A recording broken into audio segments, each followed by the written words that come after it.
Bonjour, où que vous soyez, en Afrique, en Amérique ou encore en Europe, bien sûr aussi en Asie, nous vous souhaitons simplement la bienvenue sur notre page Parole Lumière. Alors aujourd'hui, nous voulons simplement répondre à une question d'une sœur, voilà, quelque part dans ce beau monde, qui nous a posé la question de savoir c'est quoi la bonne nouvelle.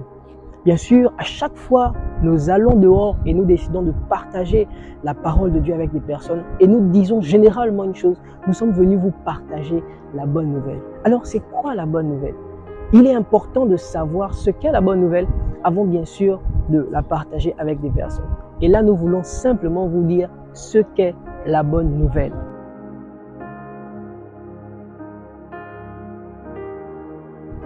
Alors, la bonne nouvelle en réalité n'est simplement que le français tiré de la traduction évangile. Oui, car en réalité, l'évangile veut simplement dire en bon français la bonne nouvelle. Et voyez-vous, de façon naturelle, quand on parle d'une bonne nouvelle, la bonne nouvelle, quand elle vient avec un objectif. L'objectif est que dans le cœur de la personne qui l'écoute, la bonne nouvelle doit produire la joie. Elle doit produire une certaine chaleur, de sorte à ce que cette personne peut-être était dans un état de tristesse et en écoutant cette parole, elle se retrouve dans un état de joie. Et oui, exactement ce que vient faire la parole de Dieu lorsque nous venons l'annoncer dans le cœur des personnes. La bonne nouvelle, c'est simplement le bon message du salut annoncé par Jésus-Christ. C'est simplement le message ou l'annonce du royaume des cieux qui revient. C'est juste magnifique. On vous informe qu'un royaume arrive ou encore qu'une fête est organisée et que vous y êtes conviés. N'est-ce pas magnifique?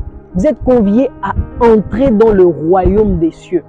Mais voyez-vous, comme dans toute fête, on ne s'y rend pas juste comme ça. C'est-à-dire, vous allez, peut-être que le message vient vous trouver, vous êtes habillé en sous-vêtements et vous décidez juste de vous rendre à ce lieu de fête comme ça. Non, ça n'existe pas.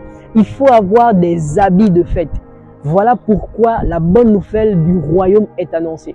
Afin que les personnes puissent se préparer à entrer dans cet endroit où ils ont tous été conviés.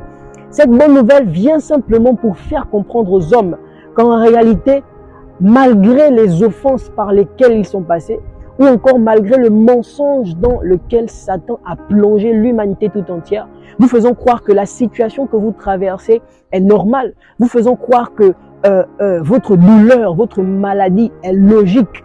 Dieu vient simplement annoncer à tout être humain sur cette terre qu'effectivement, il y a une solution à la situation que cette personne traverse. Dieu vient simplement dire à cette personne que la bonne nouvelle est que vous avez le droit d'être guéri.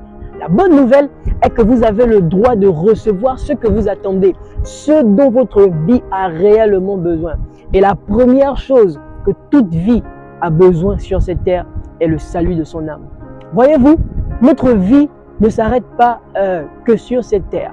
Certes, nous allons mourir, notre chair va rester sur cette terre, mais il existe une vie après la mort.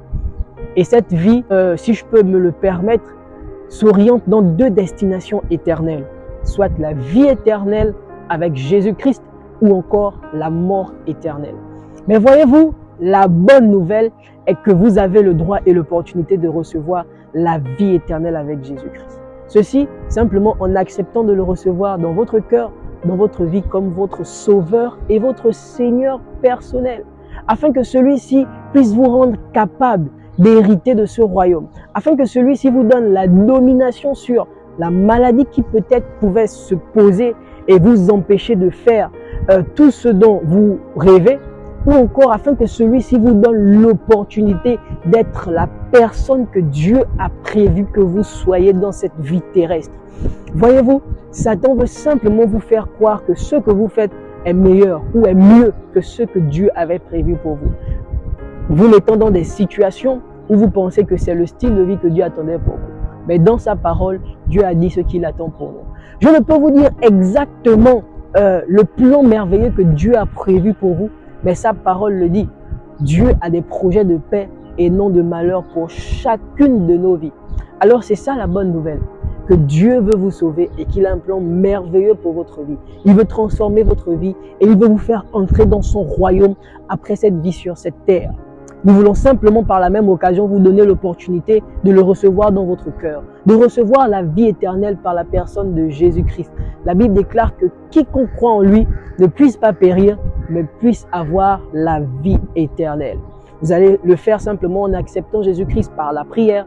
Vous allez prier en fermant vos yeux, où que vous soyez, et dire « Seigneur Jésus, je te reçois aujourd'hui dans mon cœur comme mon sauveur et mon Seigneur personnel, afin que tu me sauves du péché et que tu deviennes celui qui dirige ma vie.